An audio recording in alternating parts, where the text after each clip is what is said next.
Gonzalo Lira, Coach Red Pill. He's been posting daily, quite frequently from Ukraine. He was in Ukraine, Chilean born. I knew of his backstory. He used to be a life coach. You can have your doubts on those things. I'm always a little skeptical of coaches, life coaches. What do they call them? Spiritual advisors. I'm also, skeptical of everybody. Like I'll be very. I'm always honest, but I'll be blunt. I'm skeptical of everybody. When I look at people who call themselves life coaches or spiritual advisors, or for that matter, psychologists or cognitive behavioral therapists, lawyers. When I know how dysfunctional the professionals are, I'm very skeptical when professionals claim to be professionals in fields where I know they, on a personal level, are just as dysfunctional as the people they treat. Life coaches, everybody's life is a struggle. I'm not sure that I could ever act as a life coach because I don't believe that my life and my psychological well-being is so in order that I'm in a position to guide other people on how to cope with the stresses of life. So I'm skeptical. Whatever, be that as it may, the fact that someone might have been what people call, what do they call Coach Red Pill? Not a scam artist. Whatever. He reinvented himself. He was a failed life coach and whatever, giving men advice in the manosphere, which I never, I had heard that term only because of the interview I did with Karen Strawn. I learned about the manosphere. So he's given advice in the manosphere. People are skeptical. I know what I have. I know what my underlying preconceived notions and judgments are, but I set those aside. He reinvented himself as a journalist, as if being a journalist requires any credentials other than being at a location to report on an event and possibly add some insight and information. So Gonzalo Lira was in Ukraine. Apparently that's where he was doing other stuff on the interwebs. The invasion occurs, the war begins, and he starts reporting very much regularly. And I'm not saying this because I'm defending Gonzalo Lira. It's my observation. He was by no means a Putin supporter at all. In fact, I'm fairly certain he had very, unflattering things to say about Putin, but he had very, very unflattering things to say about Zelensky, very unflattering things to say about politics in Ukraine, very unflattering things to say about the Ukraine's government, the government of Ukraine's response to this whole conflict, and whether or not they are arguably, sacrificing their own citizens for political gain, as opposed to negotiating, if people think that that's what should be done under the circumstance. So he was, Gonzalo seems a bit dodgy. The guy does not look like he was held captive by a death squad for 6 days.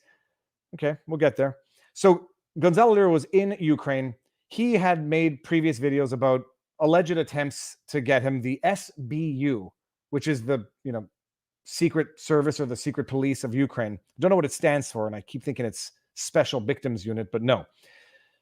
He had been posting, allegedly there had been attempts to get him, to nab him. He draws attention to a number of journalists who have disappeared, been arrested in Ukraine by the Zelensky government for reporting on things, highlighting the fact that influencers in Ukraine have been arrested under the Zelensky government.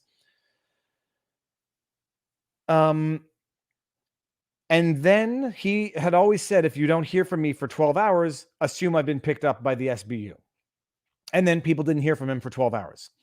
He interviewed Scott Ritter, former national security advisor, I think.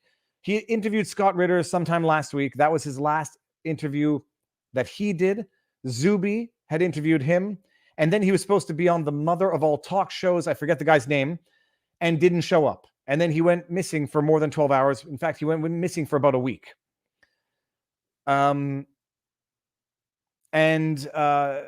People were wondering what had happened. Another parenthesis is the Daily Beast. Let's pull up the Daily Beast. I'm not pulling up the Daily Beast article. The Daily Beast ran what can only be described as it can only be described as a massive hit piece at best, but arguably a hit piece in both the metaphorical and literal sense, because the Daily Beast disclosed his location of sorts, disclosed his importance to the government of Ukraine. Daily Beast I'm going to bring it up. And effectively notified the Ukrainian government to the rough whereabouts of Gonzalo Lira, why he would be important, because he's a very vocal, outspoken critic of the Zelensky regime or the Zelensky government. Don't mean to use partisan language. And the Daily Beast did this article. Just going to show you a bit of it.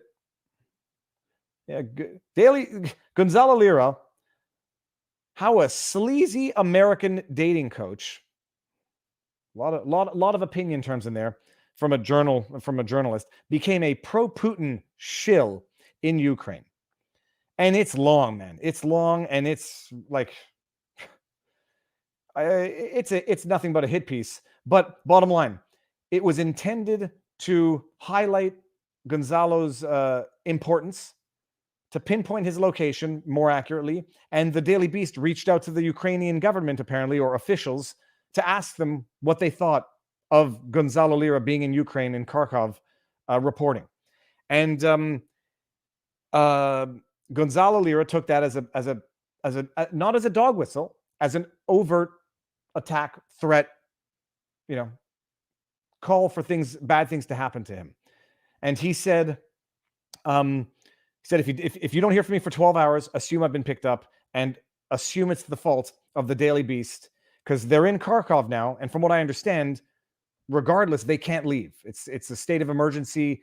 From what I understand, men aged 16 to 60 can't leave Ukraine because they might be called up as reserves, but nobody can leave Kharkov, so he can't even leave to safety, despite the risk that he might be under, because he can't leave the city. So anyways, that's it. He went missing. Nobody heard from him. A bunch of rumors. There was some journalist who had taken credit for getting him captured by the Azov battalion, and he was gone. He was missing for a week, and people thought he had the worst. People thought the worst, and for good reason. Now he shows up, or he was on the Duran this morning for a long live stream, which didn't have video, but he was on the Duran for a few moments, and it did have video. Here we go, Gonzalo Lira, and I'll just bring this up. Won't play too much of it. The Duran are good people, but I don't want to play all of it. You can go watch it. Hold on. Are we seeing this? Did I bring it up yet? Producer, come on, man. Get your stuff together. Let's do this. Okay, here it is. Okay. Gonzalo, I think we are live. I think we should be live. One sec. I see 0 people are watching. There's a lag. No one's watching. No one's watching, man. Oh, so hold on. Yeah, let me put you on. It's what is it? Friday, April 20th. Friday already. Yeah, April 22nd, 2022. Okay, so there you go. Proof of life. I'm going to take that out. Okay, now you see this. It's an interesting thing. This is where underlying bias is going to impact how people see this. Some people say he looks stressed out. Other people say he looks relaxed. Some people who think this guy's a sleazy coach who's a fraud or whatever faked the whole thing. Some people are going to say it was a publicity stunt. It was to garner attention, yada, yada, yada. Lira has over 150,000 subscribers. He's definitely not a nobody. He's not a nobody. There's no question he's not a nobody. And he provides insight. Whether you like it or not, he provides insight. But so that's it. That was the video from earlier today. People are saying he looks extremely stressed out. If in that 5-minute clip, he explained he can't talk about anything. Can't talk about what happened. If it's legit, and it's not a hoax and it's not a publicity stunt, pretty obvious to imagine why he can't discuss it. I mean, we'll get to the analogizing this to what's going on in Canada in a second, but that's where it's at now. He has resurfaced, proof of life. Yesterday, Navy Hato, what's his YouTube handle? Black Pigeon speaks. Geez, I'm forgetting words now. Anyhow, there was apparently a newly created Twitter handle that purported to be Gonzalo Lira yesterday. Black Pigeon Speaks retweeted it. Unverified new account purporting to be Gonzalo. I'm not retweeting that as proof of life. And apparently he's been locked out of his social media accounts. He doesn't have his phone or his computer, if you believe Gonzalo Lira. Others are going to say, Don't believe him. He's a pro-Putin shill. This is a publicity stunt trying to make Ukraine look bad, whatever. I'm saying at the end of the day, the fact that he was held for a week and released, it might make the Ukraine government look reasonable. The fact that the worst did not occur, if this were intended to be a ploy, a publicity stunt to make the Ukraine government look bad, it's a bad publicity stunt. In that, if he's a pro-Putin shill trying to make Ukraine look bad, he comes back with a bloodied face. He doesn't come back seemingly intact. For other people, hold on one second. I just saw a chat that actually. Okay, sorry. Viva doing the hair flick like a diva. Viva diva. People are saying he looks too good for someone who just got back from a week in prison.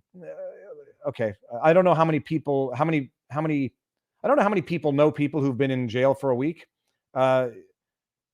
You don't look good, but I don't think he looked good.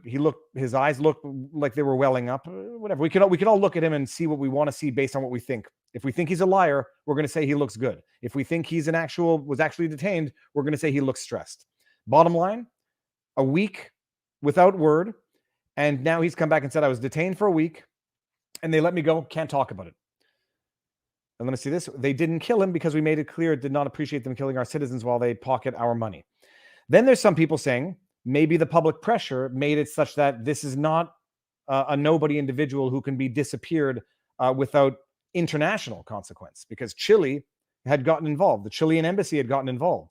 America, the United States government didn't really, and the media wasn't really jumping all over it.